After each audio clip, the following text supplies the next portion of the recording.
նայել եմ, տեսնում եմ գալիք խորհրդանում այդ մարդը անելիք ունի, թե չունի, նայել եմ արդյոք այդ մարդը անցած այս ժամանակահատվածում իրեն ոնց է դրսևորել եւ ըստ դրա քվեարկել եմ, ինչ վերաբերում է ինձ, կարծում եմ ես այս կուսակցության հիմնադիր անդամներից եմ եւ Հայաստանի Հանրապետության թերևս արդեն ամենաերկար ազգային ժողովի նախագահ եւ իմ նախագահության օրոք, իմ պարլամենտական գործունեության օրոք հնարավոր բոլոր դժվար իրավիճակները եղել են, սկսած ազգային ժողովի շենքի վրա հարձակումից, վերջացրած ռադիկալ տրամադրված ընդդիմությունով, վերջացրած հուզական եւ շատ ցավոտ իրավիճակում մեր տարբեր հայրենակիցների հետ լսումներով, միջազգային գործունեությամբ կարծում եմ, որ շատ բան եմ արել, որի համար ես շատ ու շատ մարդկանց կողմից գուցե եւ ընտրվեմ։ Այլ Պարսիմյան, ըստ ձեզ Գալիք ազգային ժողովում Հայկ Սարգսյանը ուներ, թե չէ։ Կարծում եմ վարչության որոշումով այդ հարցի պատասխանը դուք ստացել եք։ Պարոն Սիմոնյան, Հանրային ռադիո արդեն որոշակի անում են ընտրական ցուցակներ իրենց պոտենցիալ վարչապետների թեկնածուներով, ԿՊ-ի համար մրցակից թեկնածուն ըստ ձեզ ով է։ Մեր համար, մեր կուսակցության համար։ Պետք է ասեմ, որ այս պայդրությամբ կոնկրետ մրցակից ակնհայտ չի երևում եւ դա միայն իմ կարծիքը չի, դա մեր քննարկումներն են ցույց տալիս, որովհետեւ դաշտում կա վաղուց կայացած ուժ, որը որ լավ կուսակցական համակարգ ունի եւ իր հավակնության մասին է հայտնել, դաշտում կա նոր ուժ, որը որ հավակնում է ինչ-որ մի մաս երիտասարդների, ջահելների, ես նկատի ունեմ նույնիսկ մի քանի տենց ուժ կա, որոնք որ տենց հավակնում են երիտասարդների նկատմամբ տենց լավ երիտասարդների համար լավ առաջարկություն անելու համար, կա ուժ, որը որ անակնկալի պես է իրեն պահում, բայց ինչքան շատ են այդ ուժի ներկայացուցիչները խոսում, այնքան ակնհայտ է դառնում, որ ոչ մի անակնկալ չկա։ Մի խոսքով խճանկարի բոլոր գույները կան եւ անկեղծ ակնհայտ չի, թե որն է իրական մրցակիցը, դրա համար մենք մշտապես ամենամեծ եւ ամենաառաջին մրցակիցը ինքներս մեզ ենք համարում եւ այն ասելիքը, որը որ մենք պետք է ասենք, որովհետեւ մեր խոսակցությունը Հայաստանի Հանրապետության ժողովրդի հետ ստացվել է եւ այդ խոսակցությունը շարունակվում է եւ շարունակվելու է, դրա համար չեմ կարող կենտրոնանալ եւ կոնկրետ բան ասել, հա։ Լուրջ մրցակից համարում եք Սամվել Կարապետյանի, որը օրերս վարչապետի տեխնատու։ Սամվել Կարապետյանը չի կարող վարչապետի տեխնատու առաջադրվի, դա հերթական ֆեյք խոսակցությունն է եւ թերևս այն նախկին մեր գործընկերների նկատի ունեմ ընդդիմադիր գործընկերների պես երևի իմ կարծիքն է ինքը իր համար փախուստի ձև է փնտրել նման որոշումով, որովհետեւ դե գիտեք ինչ մշտապես ինքը հայտարարել է, որ քաղաքականությամբ չի ուզում եւ չի զբաղվել, ում վրա քրեական գործ են հարուցում, կուսակցություն է ստեղծում, ուզում է գա պարլամենտ, ինչ որ տան նոնսենս բան է դարել, նոր մոդա է դարել, որ ում վրա քրեական գործ են հարուցում, բարձում է ինքը տենց վաղեմի քաղաքական գործիչ է։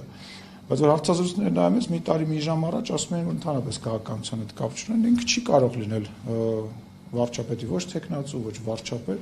մի քիչ աբսուրդային է իրավիճակը։ Հայաստանի Հանրապետության օրենսգրքից ելնելով եւ էլի շատ ու շատ բաներից, բայց այնքան շատ է այդ բաները, որ նույնիսկ ասելու կարիք չկա, այսինքն ինքը չի կարող լինել տեխնացու, ինքը չի կարող լինել падգամավոր, ինքը չի կարող լինել վարչապետ, ինքը չի կարող ոչ մի բան լինել, ինքը կարող, չգիտեմ, Ռուսաստանում կամ Կիպրոսում ինչ որ բան փորձի լինել, եթե այնտեղ դա թույլատրել է իրենց օրենսդրությամբ, դա ծանոթ չէ։ Իրենք հայտարարում են մեր ձևով շարժումը, որ բոլոր սոցհարցումները վկայում են այն մասին, որ իրենք են մեծամասնություն ստանալու ազգային ժողովում եւ ունեն վստահություն ժողովրդի կողմից։ Որ իրանք գնում տենց բան են ասում, թող խաչակնքվեն մի հատ։ Աբսուրդ է։ Իրանք պետք է գիտակցեն, որ շատ ու շատ մարդիկ ուղղակի շահից ելնելով, ֆինանսական շահից ելնելով, փողի շահից ելնելով կարող են իրանք ասել են ինչ որ իրանք ուզում են լսել, կարող են գնալ եւ մտածել, որ ահա, այստեղ կարելի է այս ցուցակով բան, բայց ակնհայտ է, որ չի կարող գիտեք ինչ ասեմ, կան կուսակցություններ, որոնք համակարգեր ունեն։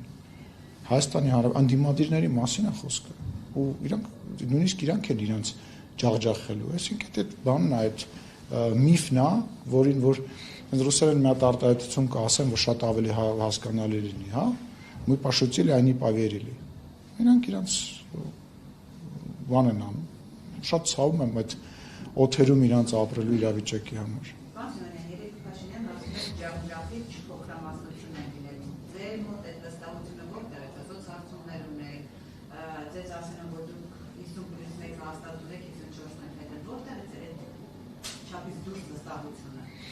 Ռուզանա ջան, տիրապետում ենք իրավիճակին, մենք չենք կտրվել թե ընտրական process-ներից, թե մարդկանցից եւ քննադատություններն էլ գիտենք, քննադատություններն ենք լսում, մեր խնդիրներն էլ գիտենք, ուրիշների խնդիրներն էլ գիտենք, եկեք sense պատասխանեմ, իրանք էլ են վստահ, որ իրանք ջախջախիչ պարտություն են տանելու։ Ես կարծում եմ, որ սա ամենախոսուն պատասխանն է, որը որ կարող է ասել։ Դե ես ձեզ ասացի, ես կարող եմ բացատրել յուրաքանչյուր կուսակցության անուն տվեք, ես բացատրեմ այդ կուսակցությունը ինչ անում է զգալիք ընտրություններին։ Հիմնականում շատերի դեպքում դա կրկնվելու է, բայց ես գիտեմ այդ մարդիկ ինչ են անում։ Ես ձեզ բառացի ասում եմ, դուք խոսում եք այդ մեր ձևովի հետ կապված, ասում եմ այդ մարդը քաղաքականությամբ զբաղվում, որտեղ քրեական գործ կա։ Եթե այդ մարդը քրեական գործ չուներ, այդ մարդը քաղաքականությամբ զբաղվելու էր, ինքը ասում է ոչ։ Դուք ինչ եք ասում։ Ինչա՞։ Գործը եղավ Սամվել Կարապետյանի հայտարարությունից հետո եղավ, երբ ասեց, որ մեր ձևով աջակցելու ենք։ Չէ, սխալ եք ասում, քաղաքականությամբ ինքը սկսել է զբաղվել ընդամենը վերջերս, ես նույնիսկ ասեի AI-ի հայտարարության շնորհիվ, որտեղ միջև այդ նույնիսկ հայտարարված չէր, որ ինքը ինչ-որ ձևով զբաղվել է, որտեղ ակնհայտ էր, որտեղ Ռուսաստանի եւ Կիպրոսի քաղաքացին չի կարող զբաղվել, այս համանդրությունը դա թույլ չի տալիս, նաեւ խոչընդոտում է ազգային ժողովի կանոնակարգ սահմանադրական օրենքի 61-րդ հոդվածը, որը որ նկարագրում է առաջին նիստը, ինչ պետքա լինի եւ ոնց պետքա լինի։ Այսինքն դենց, գիտեք ինչ, սա հերթական Չէ, հիմա մենք չենք, ես Ռուզանա ջան, մենք եկեք չքննարկենք ինչ քրեական գործը աբսուրդային, ինչ քրեական գործ աբսուրդային չի։ Ես վստահեցնում եմ, տենց ասացված կա, որ բանտում մեղավոր մարդ չի լինում, եւ յուրաքանչյուր մարդու, որը որ ինչ որ հանցագործություն է արել, ինքը բնական է իր արդարացումներ ունի եւ բացատրություններ ունի, թե դա ինչի է տեղի ունեցել, բայց ասածս այն է, որ մարդիկ սկսում են քաղաքականությամբ զբաղվել են դեպքում, երբ որ հայտ է գալիս քրեական գործ։ Շինծույա, շինծուչի, լավնա, հիմնավորա, դրա մասին չենք խոսում։ Եվ դա Հայաստանի Հանրապետության քաղաքացիները հիմար չեն։ Մարդիկ հասկանում են, որ ինչի է ինքը զբաղվում քաղաքականությամբ, իսկ ինչի միջև այդ չէր զբաղվում, իսկ ինչ էր խանգարում միջև այդ, ինչ որ ծրագրեր անել, ինչ էր առաջ գովում Հայաստանի Հանրապետության այսօրվա իշխանություններին, ինչ էր ասում, չեմ զբաղվում, հիմա զբաղվում եմ։ Վերջի վերջո ես ձեզ առաջարկում եմ գնանք իրանից հարցնեք, այս հարցերը իրեն տակ, որովհետև արգելք չկա, եթե AI-ը չպատասխանի, թող ինքը այլ ինչ կապ ունի, 21-րդ դարն է, Zoom-ով միացեք, մենք ստեղից Ամերիկա հարցազրույցներ ենք անում, Zoom-ով միացեք կամ գնացեք հյուր իրանց մոտ, գնացեք հյուր իրանց մոտ։ Արգելք չկա,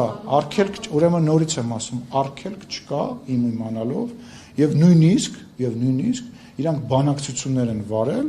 որպեսզի հարցազրույց տան եւ ես ձեզ հորդորում եմ գնացեք իրան այդ հարցերը տվեք, թող ինքը պատասխանի։ Բայց նորից եմ ասում, հերթական անգամ Հայաստանի Հանրապետության քաղաքացիներին մոլորության մեջ գցել, ասեմ մի անգամ Կանադայի քաղաքացի բերեցին, որ իբր պետք է վարչապետ դառնա Աստծո օրհնությամբ, այն մեկն էլ ասում էր Աստծո օրհնությամբ, չէ, այն անհաջողակը ասում էր Աստծո օրհնությամբ։ Հիմա այս մեկը ասում է չգիտեմ, դրսից ինչ որ մարդկանց են բերել, որոնք մեզ ուզում են բացատրեն մեր սահմանադրությունով, ոնց իրանք կարող են ամեն ինչ անել, որ իրանք ուզած մի խոսքով աբսուրդ է սա։ Շատ սխալ բան արեցին քաղաքական առումով։ Ավելի լավ անհայտ մեկին դնեին, մասնակցեին այդ բանի տակ, բայց այս պլան провалился, ասենց ասեմ։ Պարոն Սիմոնյան, ձեր վերջին ճեպազրույցում ասացիք, որ Մոսկվայում անուններ եք նշեցրել Լավրովի մոտ, ովքեր Հայաստանიდან հիբրիդային գրողներ են անում, հիմա ձեր հայտարարությունից հետո այդ գրողները շարունակում են, օրինակ Դատունենաբան իշխողի վարկանամորը ասում, որ այս հուսալությունը Նիկոլ Փաշինյանը չպետք է վերարտադրվի, համար սա ինչ-որ պետական միջամտության փորձ կա ընտրություններին ընդառաջ Ռուսաստանի կողմից։ Եթե լուրջ համարում եմ, որ այո, դա իրան չի վերաբերվում, որովհետև ինքը ավելի լավ է թող հիշի իմ եւ իրա վերջին հանդիպումը։ Իսկ որպես կեսկատակ կասեմ, ինչքան ինքը ու իր նմանները խոսեն, այնքան մենք շատ ավելի շատ ձայներ ենք ստանալու Հայաստանի Հանրապետությունում։ Ես իրանց էլ եմ դա ասել։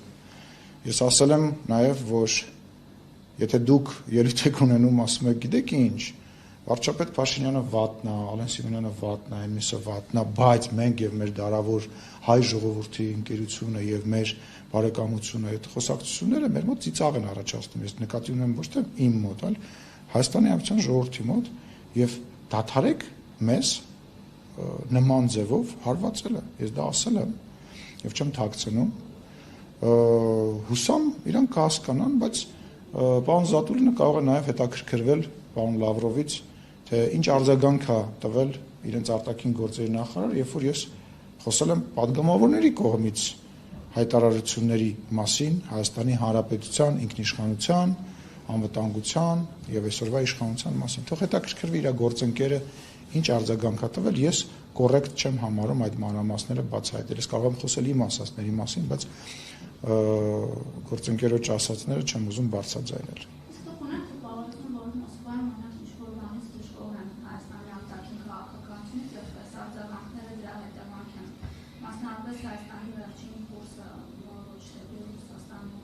Ինձ մեկ է։ Ինձ կարևոր է, որ Հայաստանի Հանրապետության շահերը առաջ գնան եւ ինձ մենակ հետաքրքրում է Հայաստանի Հանրապետության շահերը։ Թե դժգոհ են, դժգոհ չեն, լավ, ուրեմն պետք է քննարկենք, բայց ինչի եմ գնում այնտեղ։ Ես գնում եմ, որ այդ հարցերը քննարկեմ, բայց եթե Հայաստանի Հանրապետությունը պետք է խաղաղություն կառուցի, եթե Հայաստանի Հանրապետության զինվորները, տղաները պետք է չթան մահանան, անկեղծ ինձ մեկ է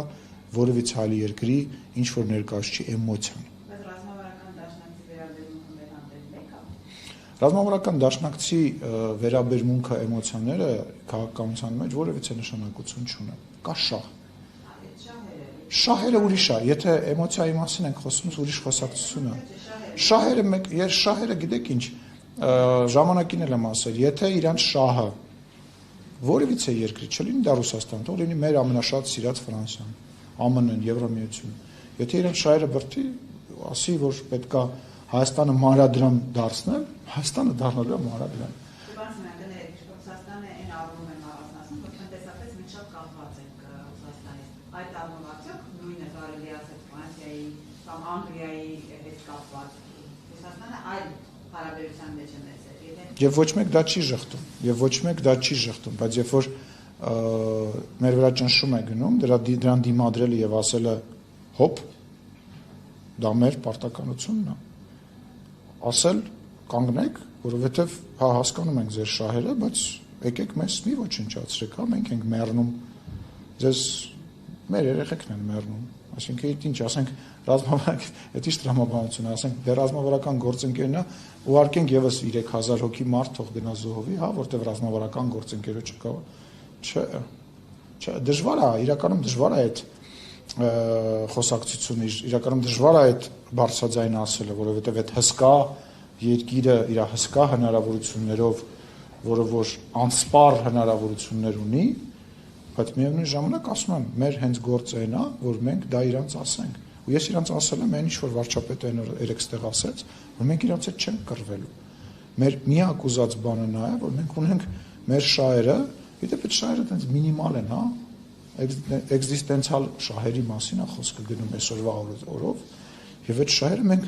ուղղակի տեղ չունենք զիջելու։ Սա է։ Չէ, երկաթուղին չնայած երեք Փաշինյանն ասում է կառավարման վերցնելու նպատակ ունենք երկաթուղի, գազը, ԵԱՏՄ-ը, դրանք քիչ են այս համարի։ բայց մենք աշխատում ենք այդ ուղղությամբ, մենք իրենց առաջարկ ենք անում։ Երեք վարչապետը նաև ասաց, որ այն ինչ որ Վաշինգտոնում ստորագրվել է, նաև իրենց դա առաջարկվել է։ Մենք իրենց առաջարկել ենք նաև, երեք վարչապետը ասում էր 1 կիլոմետր, 4 կիլոմետր, մենք դա իրենց առաջարկում ենք։ Նորից եմ ասում, մենք իրենց հետ կռվելու ոչ ցանկություն, ոչ հնարավորություն, ոչ նպատակ չունենք, չենք ունեցել, բայց մենք նպատակ եւ անհրաժեշտություն ունենք պաշտպանվելու Հայաստանի Հանրապետության, այն որ ասում եմ Հայաստանի Հանրապետության, նկատի ունեմ հենց անկախ հանրապետության, ոչ թե ինչ որ կազմում, ինչ որ հա դրոշով իր պարլամենտով, բայց ինչ որ ֆեդերատիվ, ինչ որ մի այլ դրա մեր նպատակը դա ու մենք դա միջև վերջ ատամներով պաշտպանելու ենք։ Նույնիսկ այդտենց մեծ հսկայի, եթե ինքը տենց որոշում ունի եւ ունենա։ Ինչն է տարօրինակ։ Ուղղակի ես գիտեք ինչն է խնդրեմ, որտեվ տենց միշտ սովոր ենք էլի երևի որ տենց եթե դե մեծ երկիր է բանա, պետքա բան անենք։ Հա արեցինք տենց 30 տարի արեցինք։ Ղարաբաղում արեցին, Ղարաբաղի կառավարությունը դա արեց։ Ինձ ընդդերի ղեկավարը ասում էր դուք Հայաստանի մասին մտածեք, Ղարաբաղը այսօր ամենաապահով տեղն է 44 օրյա պատերազմից հետո։ Ասում էր ձեր մասին մտածեք։ Գրում էին «Սպասիբա Ռոսիա» եւ այլն եւ այլն։ Մտածում ենք Հայաստանի Հանրապետության մասին ենք մտածում ու շարունակելու ենք մտածել ու ես վստահ եմ, որ գալիք ընտրություններում Հայաստանի Հանրապետության ժողովուրդն էլ է մտածելու Հայաստանի Հանրապետության անկախության մասին, տերականգնելու Հայաստանի Հանրապետությանը, ինքնիշխանությանը, այն իրավունքին, որ ինքը ինձ կարա Facebook-ում ինչ ասես ասի ու դրա համար չպատժվի։ Ու այսօր այո իրոք ով ում մասին ինչ ուզում ասում է օրենքի շրջանակներում եւ չպատժվում։ Միջև այն պահը, երբ որ ինքը օրենք է խախտում։ Խոսքի ազատություն, լրագրողները, դուք լրագրող պետք է բոլոր լրագրողները գնաք քաղաքացիական պայմանագիր ընտրեք։ Ես ձեզ լուրջ եմ ասում։ Եթե ծուռը նստենք դուզը խոսենք, կներեք այս խոսակցականի համար։ Այն խոսքի ազատությունը, որը որ Հայաստանի Հանրապետությունում այսօր կա, սա երազանք է։ Սա երազանք է, սա ձեր ազատությունն է, սա ձեր աշխատելու տեղն է, այս հասկանում եմ, միգուցե մեկին չեք սիրում, միգուցե ինչ-որ բանի հետ համաձայն չեք, բայց հավատացեք, ոչ առաջ, ոչ Աստված մի արածցե, եթե մենք վերադառնանք անցյալ, դուք այդ հնարավորությունները չեք ունենալու։ Արի չվերացենք մեր քո հարցազրույցին, հա։ Ես վստահ եմ, որ ընտրությունների օրը դու եւ շատ ընդդիմադիր լրագրողներ գնալու են քաղաքացիական պայմանագիր ընտրել։ Ես վստահ եմ դրա մեջ։ Պարոն Սիմոնյան, Ֆրանս 24-ին տված հարցազրույցում իր համար եւ նշել է, որ ըստ էության մտադրված չէ Բաքվում պահպանող հայ գույների վերադարձնել, նաեւ խոսելով կառավարության պայմանագրի մասին նշել է, որ ստորագրի եւ Հայաստանում սահմանադրությունը փոխվի ձեր մեկնաբանությամբ։ Ես չեմ տեսել այդ խոսակցությունը, այդ հարցազրույցը եւ չեմ կարող մեկնաբանել, որովհետեւ հարցազրույցը առավել եւս այնց կարեւոր հարցազրույցը մի նախադասությամբ եւ մեջբերման պատրաստ չեմ մեկնաբանել եւ ես պետք է ասեմ ընդհանրական գնահատական տալով, որ այն գործընթացը ու այն աշխատանքը ու այն ոճը, որը որ մենք երկստեք Ադրբեջանի հետ այսօր իրականացնում ենք, բարդ է, դժվար է, բայց առաջ գնալու հնարավորություն ստեղծող բան է, որից որ մենք չպետք է հրաժարվենք եւ տենց էլ անում ենք։ Կվերադառնան, բոլորն էլ վերադառնալու են։ Այսօր չէ, վաղը չէ, բոլորն էլ վերադառնալու։ Ինչպես ժամանակին, ասում եմ 200-ին հասնող մարդիկ կային եւ ելի մարդիկ կային, որոնք որ չվերադարձողի ցուցակում էին, բայց աշխատանքի շնորհիվ մենք կարողացանք հասնել։ Այդ աշխատանքը չի դադարելու մինչեւ վերջին հայը չվերադառնա Հայաստանի Հանրապետություն։ Շնորհակալություն։ Սիմոնյան երեք Նիկոլ Փաշինյանը անդրադառնալով սփյուռքահայ մի շարք գործիչների հայտարարություններին, որով նրանք ասում են, որ իշխող ուժը Նիկոլ Փաշինյանը չպետք է միջամտի եկեղեցու հետ գործերին, այս հայտարարությանը պատասխան Նիկոլ Փաշինյանը ասաց, որ կզգան զգուշացումներ, հիմա հարց է առաջանում եւ նաեւ նայում եմ դրահոսը Facebook-յան տիրույթը տարբեր օգտատերեր ասում են ինչ է կանելու այդ բարերարների հետ։ Նուբար Ափեյան, Վաշե Մանուկյան, նրանցից է սպառնում օրինակ այն ճակատագիրը ինչ Սամվել Կարապետյանի։ Ես չգիտեմ ինչ ինչ է նշանակում ասելիք նույն ճակատագիրը, ինչը որ Սամվել Կարապետյանն։ Իսկ ինչ ճակատագիր ունի Սամվել Կարապետյանը։ Եկեք մի հատ հուզվենք միասին բոլորով, իսկ ինչ ճակատագիր ունի։ Կա հարց։ Սամվել Կարապետյանը կամ իր նմանները, Սամվել Կարապետյանը Ռուսաստանում կարող էր ասել այն փոքրիկ խմբակը, որը որ ինչ որ գործողության հետ կապված եւ ասեր մենք մեր ձևով կմիջամտեինք, մտառը կմնար Սամվել Կարապետյանից։ Մտառը կմնար, կարող է դա էլ չմնար։ Ինքը դա գիտակցում է, չէ՞։ Չգիտեմ, ես դուք անուններ եք տալիս, ես այդ անունների հետ կապված չեմ ուզում կենտրոնանալ, բայց Հայաստանի Հանրապետության ինքնիշխանության, սահմանադրական կարգի հետ կապված որ երկրից ուզում է լինի, ուզում է Ֆրանսիայից լինի, ուզում է Լիբանանից լինի, ուզում է ԱՄՆ-ից լինի, բնական է մենք դիմադրելու ենք եւ չենք թողնելու Հայաստանի Հանրապետություն նամեստնիկ բերեն կամ դրսից տղա բերեն, թող հանգիստ նստեն իրենց տեղները, հակառակ պարագայում պետությունը Հայաստանի Հանրապետությունը։ Ես հասկանում եմ, որ որոշները դա դեռ չեն գիտակցել, որտեվ ժամանակին այդ բարերարները փողեր են տվել, նվերներ են արել, տներ են կառուցել, պալատներ են նախագահական եւ ինչ-որ բան վերանորոգել եւ մտածել են, որ դե իրենց բանն էլի դուքյանն է, էլի։ Այդ ոնց կարա մենք այդտեղ փող ենք տալիս, այդ ոնց կարա այդտեղ ղեկավարը բան մեր ասածը չանի։ Հիմա 2018 թվականից այսքան չկա մեկը, որ կարա ասի ինձ, վարչապետին, մեր բարձրաստիճան որևիցե պաշտոնյային իրanцից մի դրամ նվեր ավերսել կամ ինչ-որ իրanc բանապարտք։ Մենք նույնիսկ այդ դրամահավաքներն ենք վերացրել, որ Հայաստանի Հանրապետությունը անցկացնում էր, որպեսզի ցույց տան, որ Հայաստանի Հանրապետությունը կարող է իր կարիքները ապահովել։ Դա որ ասում թող հանգիստ նստեն տեղները։ Չքթները չխոթեն Հայաստանի Հանրապետության ինքնիշխանության, անկախության, ինքնավարության դաշտ։ Հայաստանը տեր ունի, դա ժողովուրդն է։ Ժողովուրդը գնում է ընտրությունների ժամանակ որոշում է։ Թող գան ստեղ, ապրեն, իրանց երեխաներին ուղարկեն բանակ, ծառայեն, գան աշխատեն, հարկ վճարեն, պրոբլեմները տեսնեն, հետո նոր հավակնեն Հայաստանի Հանրապետության ներքին գործերում խառնվելուն։ Վիդիցիլի։ Այդ ովքեր են, այդում են բարեգործություն արել, ուզում եմ հասկանամ։ Այդում են բարեգործություն արել։ Նկարվել են, տենց տարել են, բան են բաժանել, նկարվել են, թե Սերժ Սարգսյանին, Ռոբերտ Քոչարյանի տունն են վերանորոգել կամ նվեր են արել։ Խառնում են։ Մենք մի ղեկավար ունենք, Հայաստանի Հանրապետության ժողովուրդն է։ Այլ Պարոն Սիմոնյան, Վենսի այցից հետո ընդդիմությունը անընդհատ պնդում է, որ այդ միդիաները Հայաստանում ոչ թե ներդրում է, այլ պարտքը քաղաքացիների ուսերին։ Սխալ են ասում, սուտ են ասում։ Եթե հաշվի առնենք նաև, որ Երևան դիտարկում է, որ թարգմանությունը լավ չի եղել, կխնդրեմ դուք Ամերիկայի փոխնախագահ Վենսը դա մեկնաբանել է եւ որևիցե ցանկություն եւ ինձ իրավունք չեմ ուզում վերապահել ավելացնելու, բայց Հայաստանի Հանրապետությունում ընդդիմություն չկա ընդդիմություն։ Չկա գոյություն չունի ընդդիմություն։ Հիմա մեր միակ խնդիրը է դա, որ դուք խոսում եք տարբեր կուսակցություններից, տեսեք դուք ինձ մի քանի րոպե առաջ հարց եք տալիս։ Ում եք տեսնում հիմնական մրցակից։ Դուք չպետք է այդ հարցը տայիք։ Կապ չունի ես ինչ եմ պատասխանում։ Դուք չպետք է հարցը ակնհայտ պետք է լիներ, որ կա 1, 2, 3 ընդդիմադիր ուժ։ Նույն մարդիկ մի խմբից գնում են այնտեղ, հետո գնում են հավաքվում են միտեղ, теперь я Наташа դեմքի արտահայտությունով գալիս են ասում են, հիմա ես ինչ կուսակցությունից եմ։ Հիմա ես ինչ կուսակցությունից եմ։ Չկա ընդդիմություն։ Ու խնդրեմը կանում է նրանով, որ չեն թողնում, որ ձևավորվի։ Չեն թողնում, որ ձևավորվի։ Մենք շեմը իջացրեցինք։ Ինչի համար այդ շեմը իջացրեցինք։ Մենք ենք չէ դա արել։ Դարձեցինք 4%, 6%։ Ինչ ասես անում են, որ ընդդիմություն ձևավորվի, բայց այտենց ինչ-որ բաներ փորձում են փագել, փորձում են բան անել, բայց վարչապետը ճիշտ ասեց երեք։